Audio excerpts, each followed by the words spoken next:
My guest is Professor John M. Ellis. He's Distinguished Professor Emeritus of German Literature at University of California, Santa Cruz. John, do you draw a direct line between this indoctrination that these young people are getting in college and the protests in the streets right now over this, what I consider to be a phony narrative, that the police are out killing blacks just because they're blacks? Do you think there's a connection between the two?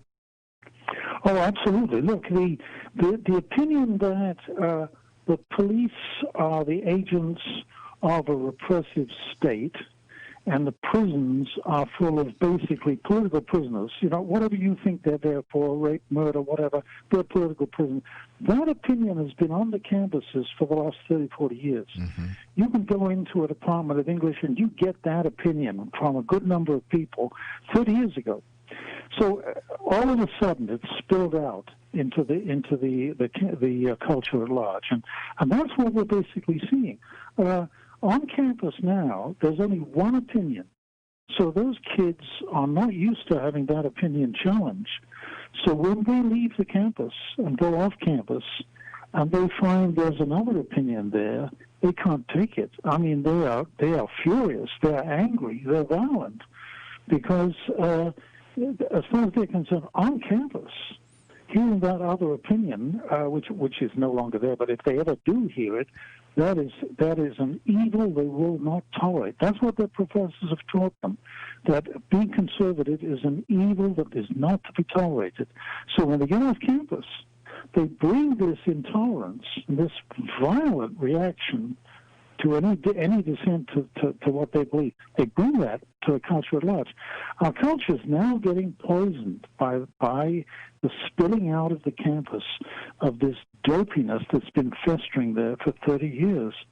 My guest is Professor John Ellis. He's chairman of the board of the California Association of Scholars.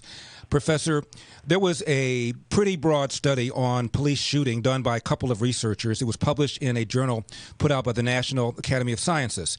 And they found that they looked at every police shooting and killing in 2015 and every one in 2016, and they found that the cops were not engaging in some sort of systemic brutality against black people.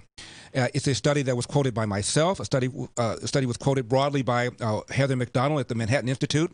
Yeah. And guess what happened, John? These two researchers have now withdrawn their study. Even though it was peer-reviewed, even though at first they stood by it, they've now withdrawn the study and said, well, we're not saying that there was a pattern. We're not saying there wasn't a pattern. We're not saying there was. We're just not saying that there wasn't.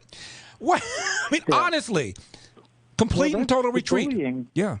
That's the bullying that's going on campus. If you get out of line on campus, you are bullied until you shut up and admit that you were wrong, and you're going to apologize and grovel. This is like Soviet show trials. John, we're going to have people apologizing for saying the truth. We're going to have to leave it there. Professor John Ellis, he is chairman of the board of the California Association of Scholars. His articles are up on LarryYoder.com. John, as always, thank you for taking the time. Well, thank you so much for having me back, Larry. I appreciated it. You got it.